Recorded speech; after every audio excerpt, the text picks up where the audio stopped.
No one is very optimistic, but this is the best hope there is. Helicopters fly a delegation of Ukrainian negotiators to an undisclosed location on the country's border with Belarus for talks with the Russians. The good news, as they started their work this morning, there are no preconditions, no demands that must be met before the talking can begin. The bad? For any deal acceptable to the Ukrainians, the Russians would have to perform a climb down of historic proportions. Ukraine's President Zelenskyy has approved talks with Moscow while at the same time today signing a formal application to join the EU. When he spoke, it was to address Russian soldiers directly. 4,500 Russian invaders have already been killed, he said.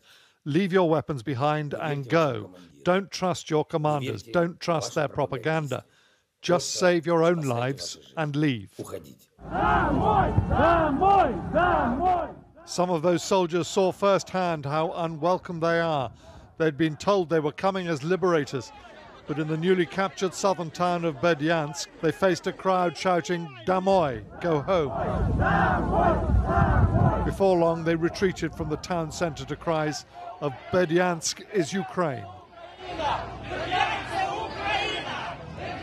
In Kiev, the electronic road signs have been rewritten to address directly any Russian soldier who makes it into the city. Putin has lost. The entire world is with Ukraine, this one says. Then, how will you be able to look your children in the eye? The city's mayor says the defenders, on the other hand, are tired but resilient. I just talked to President. Everybody feeling not so well. We're impressed, but not depressed.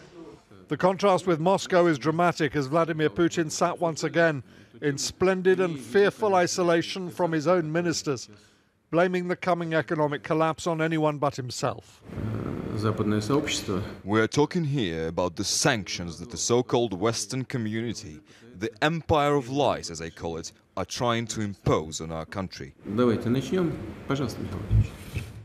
For Kiev, the day the peace negotiators have been talking has been relatively quiet.